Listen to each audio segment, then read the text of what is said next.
Et yo, pas tous et à toutes sur la chaîne du Sun pour une breaking news de customisation sous Windows 10 Creator Update. Alors pour l'occasion, j'ai restauré une image système qui me sert de labo à bidouille, la Creator Update, sachant comme je l'ai dit à certains que moi j'ai bloqué ma version Windows 10 à la version anniversaire. Bon, je vais vous parler donc d'Aeroglass, puisque certains l'attendent toujours comme le Messi sous la Creator Update.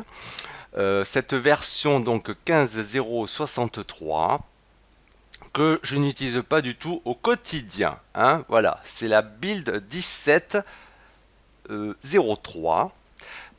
Ici, hein, version 17.03, la Creator Update, dernière grosse mise à jour de Windows 10. Bon, alors pour l'occasion, effectivement, je filme sous cette version parce que Big Muscle a sorti une version bêta d'Aeroglass, hein, et je sais que Sébastien l'attend comme le Messi. Voilà. Ok, salut Seb. Donc tu vas être content et peut-être certains autres aussi. Alors, sachez tout de même que quand vous installez cette bêta, c'est une bêta, hein, d'accord? C'est pas une version finale, alors je le répète encore, vous allez non seulement vous taper, hein, des fenêtres comme ça de debug qui vont se lancer dès le démarrage une fois que vous aurez la version bêta installée. Donc, vivez avec ou alors jetez-vous en l'air.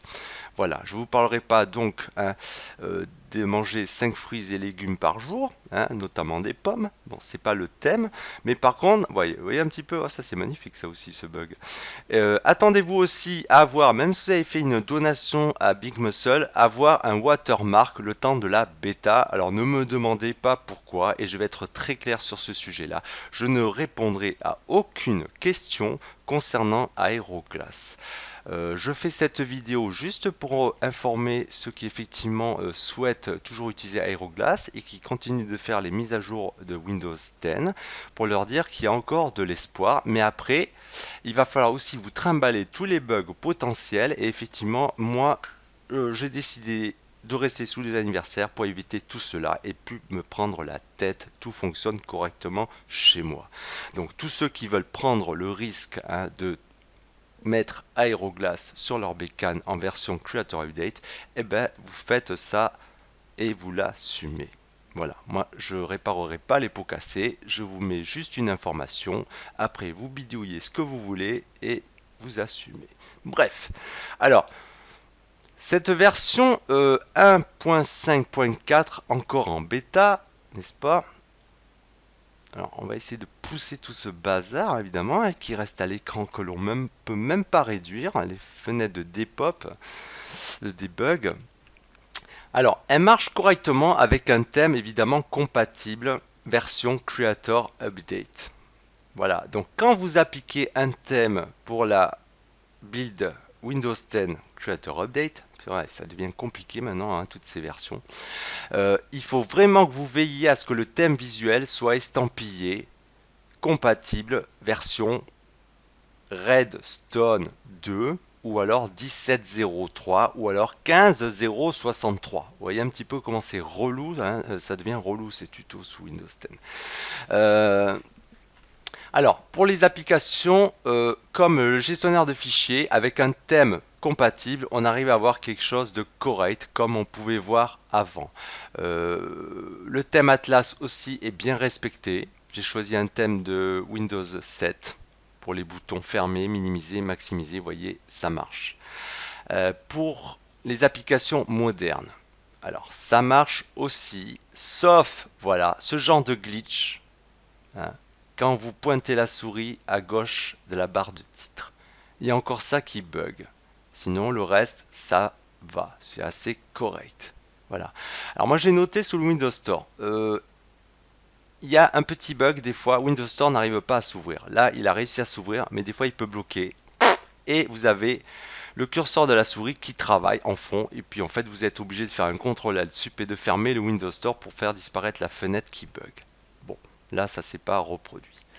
Donc attendez-vous, hein, à ça, parfois, chez vous.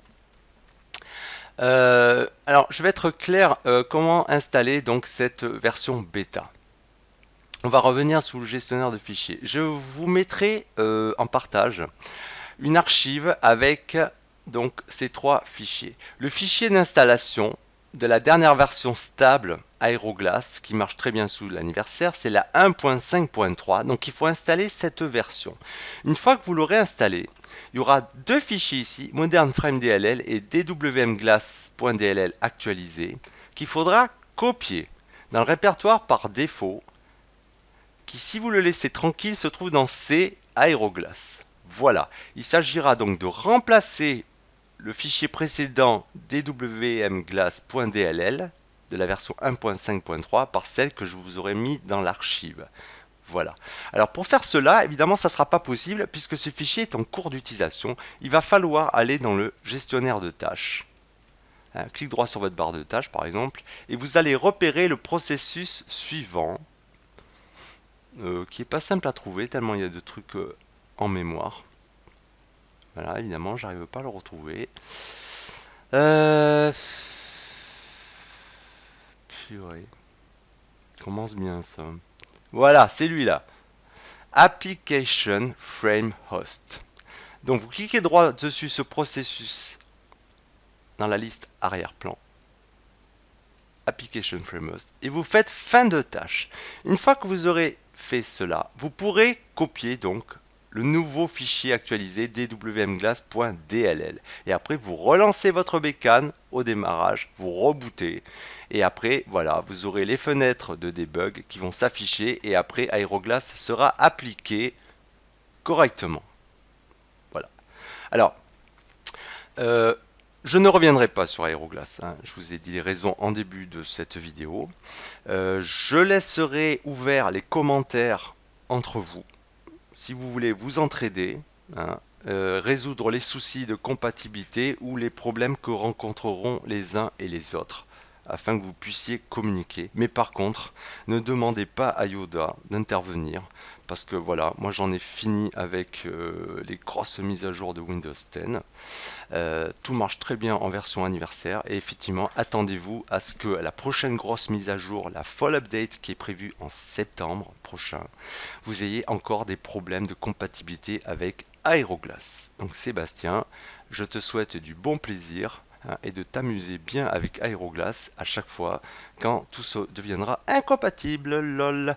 Voilà. Alors en plus, une dernière note concernant la politique de Microsoft sur le design. Certains d'entre vous l'ont peut-être remarqué, s'ils laissent faire les mises à jour des applications modernes. On va prendre un exemple. Par exemple, la calculatrice, on ne va pas le voir très bien, puisque j'ai mon thème sombre appliqué avec mes thèmes personnifiés. Microsoft a mis en place le prochain design qu'il est en train d'appliquer au fur et à mesure et qui va modifier l'apparence de vos applications modernes. C'est le projet Neon Fluent Design. Ça consiste à rendre un blur, un aspect de flou sur les applications modernes que l'on ne voit pas très bien ici. Effectivement, on a un effet ardoisé chez moi, puisque j'ai un thème sombre et qui évidemment empêche un petit peu le projet Neon Fluent Design d'être visualisé correctement. Sachez simplement que c'est comme un effet de transparence flouté, et normalement on devrait voir une partie de la jambe de cette personne sous la calculatrice. Voilà, ce que l'on ne voit pas chez moi. Bon, tout ça pour vous dire, à un moment donné, se posera le gros souci de la compatibilité parfaite entre un thème personnifié visuel, tel que vous le connaissez, pour changer vos thèmes, appliquer des thèmes personnifiés comme celui-ci, ou ceux de GSW 953, dont j'avais fait des tutos. Mais par contre, avec ce projet de Neon Fluent Design de Microsoft, attendez-vous à avoir des difficultés à faire cohabiter les deux. Donc à un moment donné, soit vous laissez tomber, à mon avis, complètement les thèmes visuels personnifiés, hein, des créateurs qui distribuent ça sur le net, soit, et vous adoptez ainsi complètement le projet Neon Fluent Design de Microsoft, soit vous restez en anniversaire comme moi et vous vous prenez plus la tête, hein, avec les thèmes visuels, puisque tout marche correctement sous la version anniversaire. Voilà, sur ce, je vous dis bonne journée, bonne soirée, où que vous soyez, et faites-vous pas chier. Ciao.